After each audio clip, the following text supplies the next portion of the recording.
Cláudio Libardi, com o tempo garantido de 2 minutos. Presidente, eu tenho experiência com o processo penal e com o Código Penal e com a lei penal. Por ter estudado ela, queria fazer um agradecimento público aos meus grandes professores, professora Gisele, professora Glenda Biotto, professor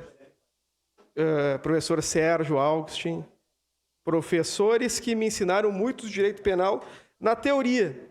Tem colegas aqui que têm experimentado na prática, segundo o Ministério Público. Têm sido acusados de diversos crimes, tanto pelo Ministério Público Estadual e também por algumas supressões de direitos constitucionais pelo Ministério Público Federal.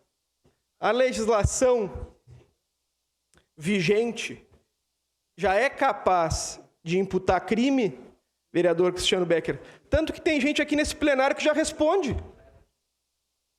Nós todos aqui sabemos. Tem colega nosso que responde processo criminal. E depois vem aqui fazer discurso como se fosse o paladino da justiça. Primeiro, presidente, a gente tem que resolver os problemas da nossa casa. Limpar a nossa barra. Tem gente que tem condenação criminal nesse plenário. O vereador Sandro Fantinel veio aqui e falou que não tinha, e o senhor não tem. Agora, o senhor sabe que tem gente que tem. E quem tem que se resolver consigo, para depois falar que os outros têm que ser presos.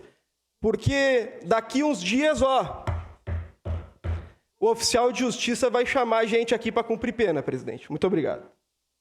Obrigado, vereador Cláudio Libardi.